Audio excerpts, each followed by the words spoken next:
Okay, so this is 100% true.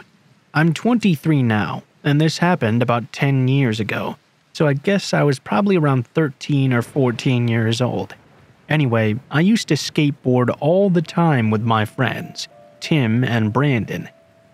Well, one day we got done skating and decided to go to 7-Eleven to get some food and drinks before we went home. Remember, I was only 13 or 14, so it's not like there was any driving involved.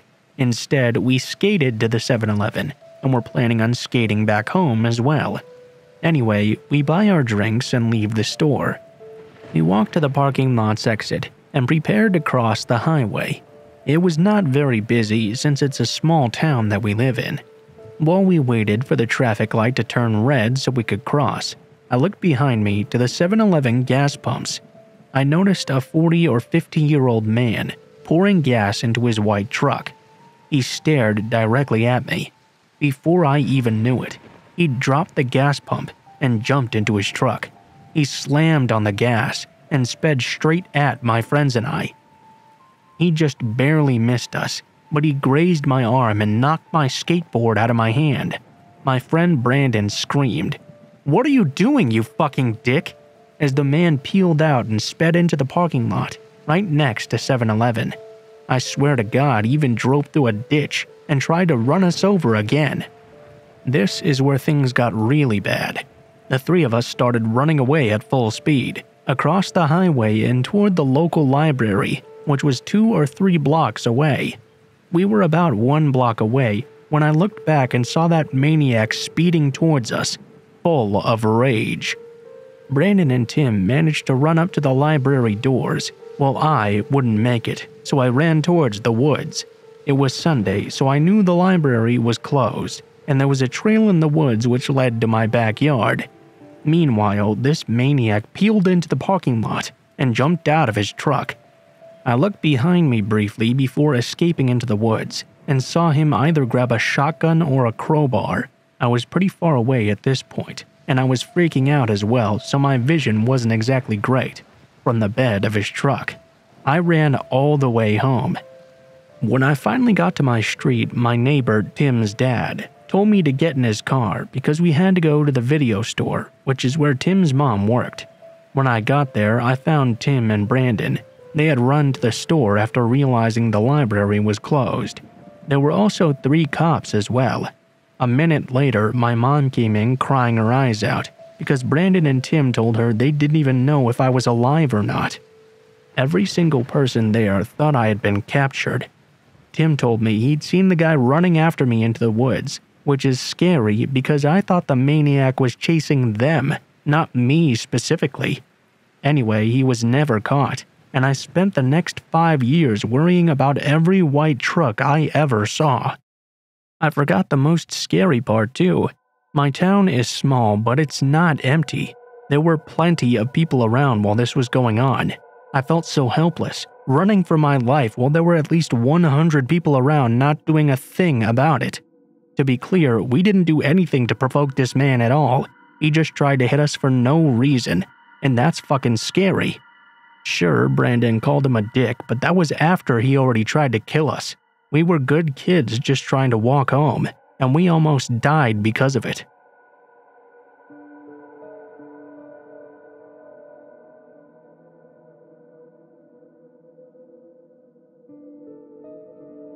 I lived in this bizarre little house as a child. It was incredibly tall and thin, kind of like an attached house except freestanding, with 3 floors, a basement, and an attic. It was full of quirks such as 2 fully functional fireplaces, a shower stall in the center of the basement, and a backyard so small you couldn't even take 5 paces without hitting the fence. There was also an old-timey rope-pulled dumbwaiter that led from the kitchen to my bedroom. I loved that weird little place, but unfortunately it was incredibly old. And half of its charm was the fact that it seemed to have been designed by an inarticulate conclave of lunatics. Eventually, the repair costs far exceeded what my parents were willing to sink into it, and we had to move away. Preparing for the move was a bit of a chore. I packed most of my stuff myself. I had taken to throwing stuff down the dumbwaiter and shoving all my clothes so thickly into my closet that they basically became a single solid mass of fabric. While clearing that closet out, in fact, I came across a feature I had never noticed before. I noticed an attic entrance in the roof. Being an adventurous kid, I opened it right up. I stood on that closed brick and began my first and last exploration into the topmost part of our weird little home. The first thing I immediately noticed was that it wasn't as dark as it should have been. The place was strung with old red Christmas lights, which still burned with leftover incandescence somehow.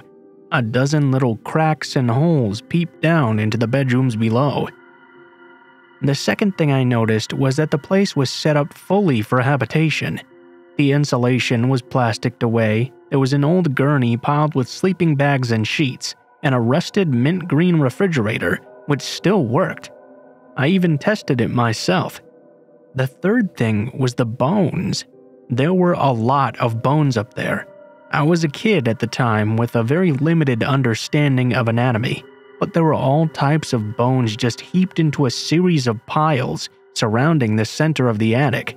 Small and large, clean and white, from every and any imaginable sort of creature, haphazardly stacked into a half-dozen osseous clumps.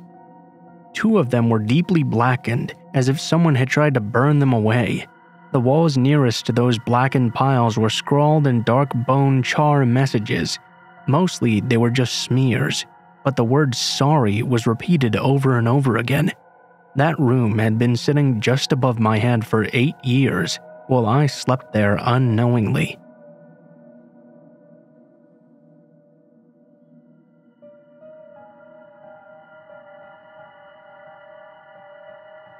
My story goes something like this. When I was 15 and a sophomore in high school, 2 of my friends came over to stay the night. We wanted to go visit another friend's house who lived just across an arroyo. In New Mexico, that's what we call the ditches. They were only a few streets away, so it wasn't really that far of a walk. It was already about 11 p.m. though. We begged my mom to let us walk, because we 3 girls together felt like we could take on the entire world. We dressed up in hats and baggy sweatshirts, because we felt like that would make us less noticeable, I guess.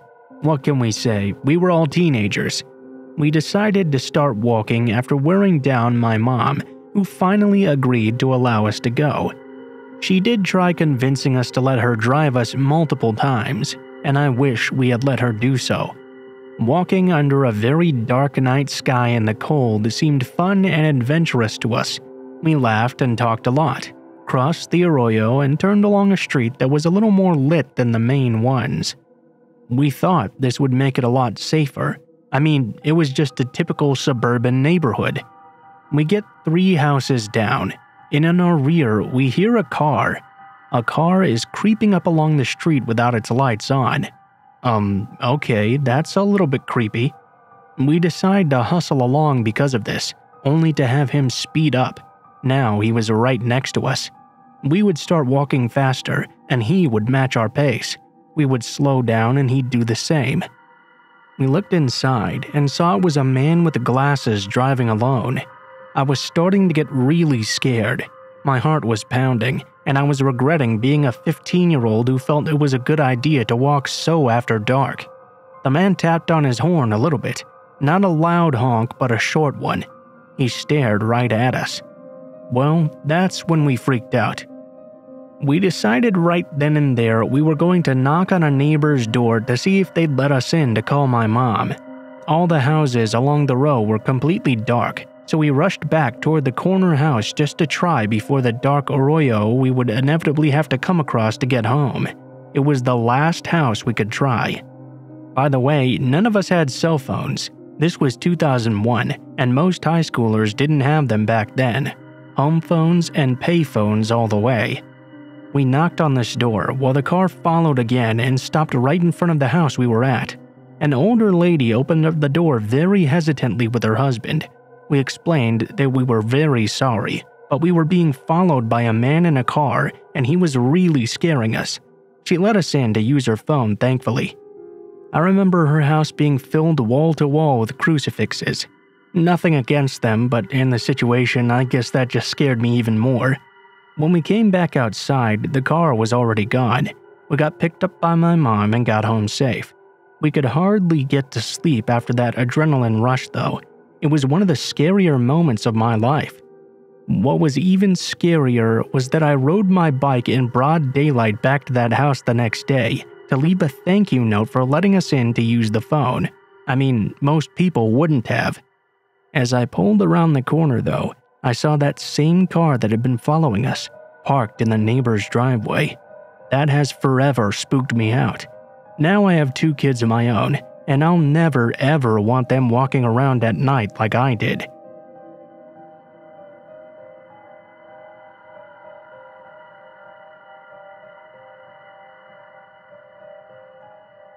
For the last year, I've been having to go to the laundromat at least once a week due to not being able to afford a new washer and dryer up front. It's never really been an issue until a few weeks ago. I went in one night just as usual, and there was an older gentleman already sitting there. I had never seen him before, but there aren't really same people when I go usually. At one point, I heard him begin mumbling to himself, but there were plenty of people around then, so I wasn't really worried. I walked out the door to my car. He was sitting at a table with his head down. When I got around to the driver's side of my door, I looked up, only to see him standing at the laundromat door, staring right at me. I froze because I was so startled. I even sent my husband a text with a full description of him, just in case. Nothing happened for a while though. Last week I was there with my oldest son. The same man was there wearing the same outfit, so I started to wonder a little bit. We were the only 3, and my laundry was the only ones being done at the moment. It clicked that maybe he was homeless, and he came in at night to stay warm or something. I left a couple of dollars by the vending machine, and when I was leaving, I heard him getting change and getting a snack. A couple of nights later, I had to go again to wash blankets, and he was there again. After the first occasion though, on these 2, I didn't get any further weird vibes from him like that first night, so I wrote it off as a coincidence and decided he was pretty harmless. Tonight, I had to go with my 3 kids while my husband was helping a friend at his house. When we got there, no one was there but us. We were sitting at the front of the place. My laundry was in the washers at the back, so I went back there to check the washers. I saw it was almost done. I continued around the corner to grab a basket, only to see the homeless man standing right there. I jumped a bit because I hadn't heard anyone come in, and he was definitely not there when we had walked inside. I continued past him and walked up to the other side to where my children were sitting. At this point, I could hear what the man was saying to himself. "She saw me and got scared and ran off. Ah, you're so stupid." I heard the bathroom door slam shut. Alarm bells were going off now. I quietly hurried my kids to get their stuff gathered up. I considered slipping out the front door that we were sitting by and walking down the alley and around to my car. It was dark and my kids were already getting scared though, so I decided that was not a good idea. Instead, we all held hands and walked straight to the back. I thought he must still be in the bathroom because I hadn't heard him ever come out once again. Once we passed the sitting area in the back though, he was standing right there combing his hair. We continued out the door like we weren't peeing our pants scared. I got all the kids in the car and went around to get in myself. There he was again, standing at the back door, staring at all of us. I quickly got in and locked all the doors and left. I called my husband so I could pick him up as well. We all came back to switch the clothes and wait for them to dry. The man was still there. We put the clothes in the dryer, then went to sit in the car. The man walked out, staring at me the entire time. He did a full 2 circles around the place, still watching me. My husband went back in once the clothes were dry and said the man was no longer in there. I'm officially creeped out by this now. I plan on only going during the day from now on, and I don't plan on staying if I'm the only one there. Hopefully, by the beginning of the year I can stop going altogether. Am I being crazy, or is this really creepy?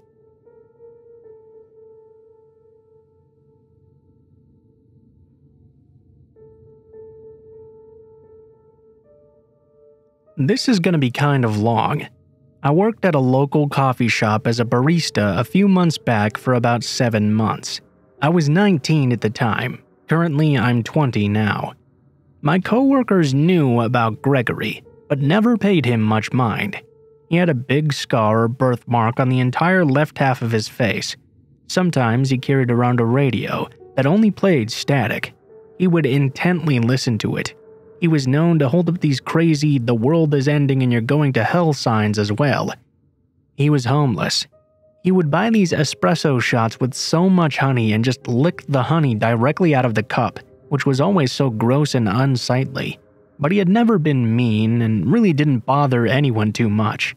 He just really came off as kind of weird with how he spoke and what he said. He was all kind of all over the place. He would jump from one sentence to the next, but somehow it would still be tangible.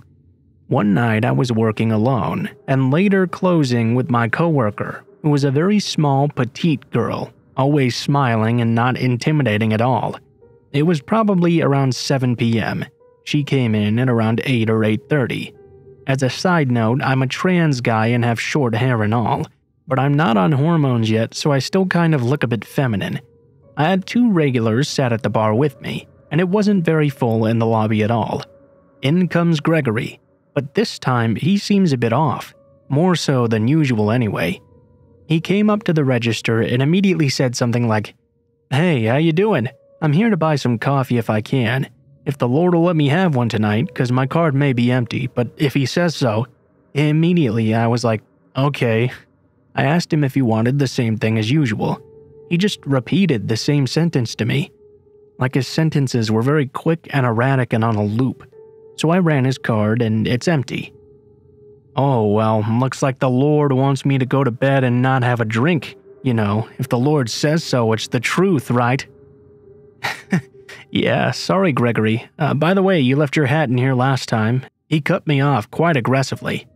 "Oh, I don't need possessions. They don't mean a thing compared to the Lord's love, you know. As long as I got my heart and soul, and as long as you love God and believe in Him, He'll do great things for you, you know, so what's your name again?" "How old are you? You seem young."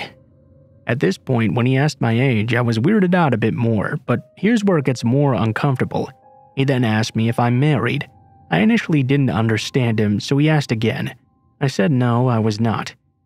As soon as I said no, he cut me off and started talking even more erratically and quickly, stuttering over himself. I could barely even listen and hear what he was saying. He told me his full name, his age, which was almost mid-50s, and where and when he was born. He went on to say he had no money but to go to Outback Steakhouse to find this person. He gave me their full name and said he didn't have money right now because he gets his check at the end of the month, but that wouldn't be a problem for us.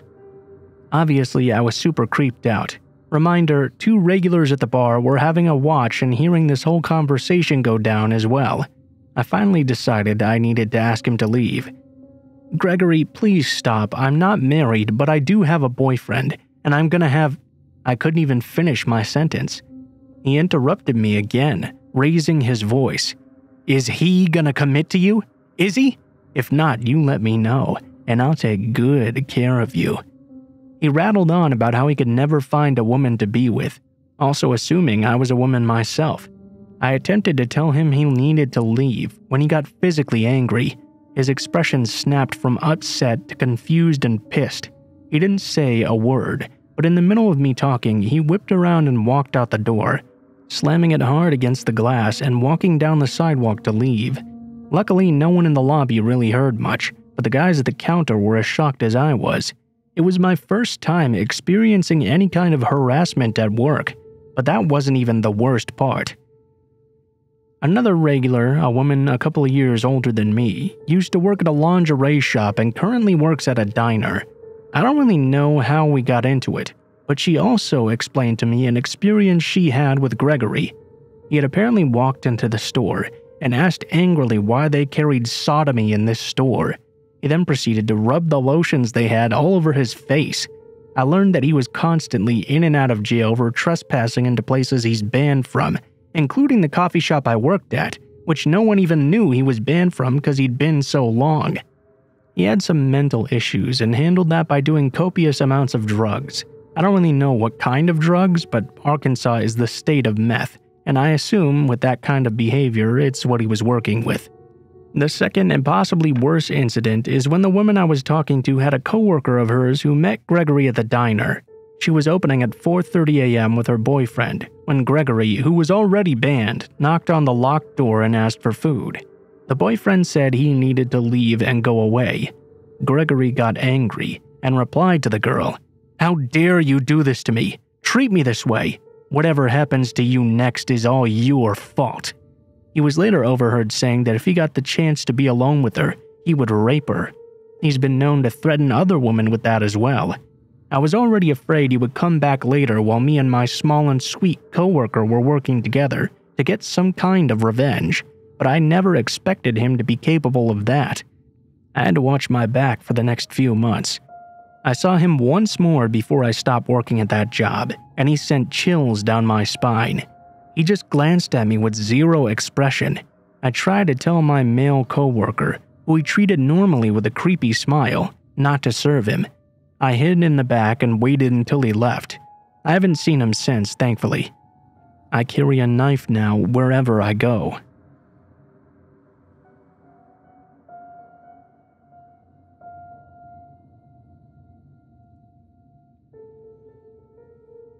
Alright, so this is something I've been wanting to post here for a while, but I was too lazy to get an account. When I did, I was too lazy to write it out. But alas, I'm stuck in a bus again with 40 minutes of time to kill, and no music on my new phone. This story happened to me in June. Our school exams start around June 20th every year, and, well, I chose not to do math the entire year and study hardcore for the last month. Our school is a private school that I can't afford without a scholarship, so I had to have good results on these exams. I got myself a tutor, who was also my best friend's mom. I spent basically almost every day at their place, which was on the other side of our small city. I live in Armenia for context. We're a poor second world country, so our public transportation kind of sucks a bit. A taxi is also very expensive. The minimum from our place to theirs is about 1,000 drams, which is $2, but more like 15 to us. I had to take crappy minibuses for 40 minutes every time just to go there and come back. Now, until then, my experience with public transportation had actually been pretty mild. I'm a girl, which, if you're not an ogre, results in at least a small amount of unnecessary attention. But you get used to it after a while. Nothing too worrying. I would get hit on once or twice and stared at quite a lot, but it really didn't bother me very much. I got away most of the time because of my chronic bitch face. I looked like the most unapproachable person on earth, let alone the bus or the station. So when this event happened, I was beyond shook. On this particular day, I had to stay longer than usual. It was 4 days before the exam, and I was extra panicky. I should also note that I looked like absolute shite. My hair was greasy in a bun, I was wearing this huge hoodie and sweatpants as well. Not saying it's a horrible look on anyone, but for me in particular, I looked like a potato sack with a head and an onion on its head instead of hair. I got out at around 8:30, and it was getting quite dark. When I got on the bus, it was full-on dark, and the bus was entirely empty. I was sitting on the first seat next to the window, the left one. As I said, I was the first passenger here, so 2 stops later, 3 men got onto the bus. This dude, who had the full ability to sit anywhere he wanted, sat right next to me. I didn't really give it much thought though, because, it's the first row seat. Maybe he just wanted to sit somewhere close. The 2 other dudes sat in the front next to the driver's seat. We drove for another 2 stops before a girl got on. The man got up and moved to sit behind us, and the girl sat next to me. He started talking to her and she seemed quite uncomfortable, although she did giggle along. On the next stop, he moved to the singular seat next to the right window. Now, this is where the first red flags came on. He turned to our side full body and continued talking to her. "Hey, pretty girl, were you getting off here? Maybe with me?" She kept saying no and giggling uncomfortably. At this point, even the driver himself was side-eyeing this dude. A stop later, she gets up to pay, He touches her thigh. She turns around and yells at him to stop. The driver turns around and calls him a son of a bitch and tells him to sit back and not move until he gets off. Kudos to the driver, honestly. Shit, like this is common bus culture. Happened a couple of times to me and nobody ever said anything. Regardless, she practically jumped off the bus and sped walked away. My heart was racing at this point. I know it would have been noble of me to protect her, but I honestly couldn't. I was scared of this dude and I wouldn't have stopped him myself anyway. It was 9:45 by now and the streets were emptying. I had my headphones in but turned the music off because, fuck, I was scared of this dude I was alone with. No one was with us but an old man, the driver, and one of the dudes from earlier who was now deep asleep. That's when the man turned to me. "So, how old are you even?" I didn't answer and pretended I didn't hear him. He didn't ask again either. I was facing away from him, looking out the window. Against the back of my neck, I could feel the flash of his camera. I turned around and saw he was holding his phone at me. He was grinning and looking at me as if I was his best friend whom he'd just pranked or something. I didn't say anything and continued to look out the window. At this point, I was full on panicking though. I opened my bag as casually as I could and mentally screamed at myself. Turned out I'd left my pocket knife at my friend's earlier that week and had forgotten to take it back. Instead, I took my pencil out and quickly put it in my pocket. I could see another flash come, this time with the camera click too. I literally dialed in 911 and sat there. I didn't call it, I just put the number in just in case, and texted my friend. I could see he was typing something. We got to my stop and I didn't ask for the bus to stop until we were right next to it. The second it was about to pass, I basically screamed at the driver to stop. He quickly peeled to a halt and I got off real fucking fast. The man didn't even have time to get off after me, as the driver drove off as soon as I'd left the bus, probably because he realized what the man was going to do and didn't want him to follow me. I still don't understand why anyone would need a pic of me. I don't want to, especially not then like that. A couple of days later when I was at that bus stop, now heading from my place to my friend's, I saw that guy again. He tried to talk to me once more and asked me how old I am again. I promptly told him it was none of his business and walked away. He did try to follow me this time, but I walked into the local pet shop.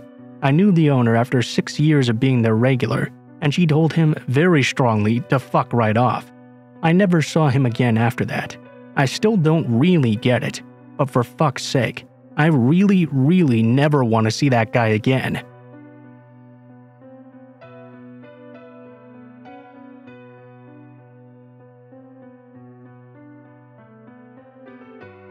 My dad's side of the family is based out of southern Ohio. Once every year or so, my parents and I would make the 6-hour drive to visit my grandma and my dad's old friends. I really dreaded these trips because of the excruciating boredom that was always involved. I was just a 7-year-old kid, and an only child at that as well. I had strict Catholic parents who refused to buy me a Game Boy even, so I would jump at every chance to entertain myself. This usually meant going to the store with my mom or tagging along with my dad when he went to see his friends. Now, one of my dad's friends, who we'll call Dave, had 2 boys, Henry and Sean, both a few years older than me. When my dad went to visit Dave, I would be expected to join in on whatever the boys were doing, which was mostly sitting in the basement playing some first-person shooter game on their big screen. On one of these occasions, I was getting really bored of just watching Henry and Sean shoot random NPCs, so I suggested we play hide-and-seek instead. Henry agreed, but Sean demanded we play with all the lights off. I was still afraid of the dark at the time, so I whined about it a lot, but Sean pulled the "It's My House" card, which was insurmountable as a kid. Well, Henry and I quickly found our hiding spots. Then the lights went off, and Sean began to count. 1, 2, Freddy's coming for you. This was unsettling. After that, there was silence, and I waited. It wasn't long before the adrenaline started to build up. I had felt the superficial disquiet that children feel in the dark many times before, but in this moment it was different. I felt the full weight of terror. It's like I could feel in my whole heart that something terrible was going to happen to me if I was found. I don't know how long I stayed in my hiding spot, but eventually I was seized by survival instinct and bolted to the top of the stairs where the light shined through a crack at the bottom of the door. I screamed, "I don't want to play anymore!" After being chided and called a baby, I was led upstairs to Sean's room with the promise that we would now find something else to do. I really didn't care what it was. I was just glad to be out of that basement. We entered Sean's room and Henry closed the door. I stood there watching Sean dig through a drawer. In my head, he was looking for a game we could all play together. I was very wrong. He suddenly pulled out this big knife. He proceeded to open it and smiled. I love scaring the shit out of civilians. He then started inching toward me with the knife in his fist. I backed up against the wall and started to panic, my face contorting and tears welling up. I began hyperventilating for the first time in my life. Henry stood to my left, blocking my only way out. Fortunately, though, he was on my side. "Hey, you're making her cry, just let her go." He opened the door for me. I ran as fast as I could into the living room and sat down at my dad's feet, still shaking and tearful. I didn't tell on Sean. I was afraid he would try to get back at me for it. My dad didn't even notice the state I was in. He was absorbed in the episode of Cops that was on TV. I was thankful when we drove away from there. Years later, I was talking with my mom, and the subject of Dave and his family came up. I recounted this story to her, apparently for the first time. She told me she knew all along something wasn't right with Sean. She said one night when our families were together having a bonfire, Sean had caught this large frog. He began throwing it up in the air, letting it slam into the ground. Once he got bored with that, he dangled it over the fire. My mom screamed at him to stop, so he paused, looked her dead in the eye, and threw that frog right into the flames. My mom said she'll never forget the sizzling noise the frog made as it was engulfed in fire. It's been years since our families have even contacted each other, but I still think about Sean and Henry often. Part of me wants to check the Ohio criminal database and see if Sean has a record. It really wouldn't surprise me.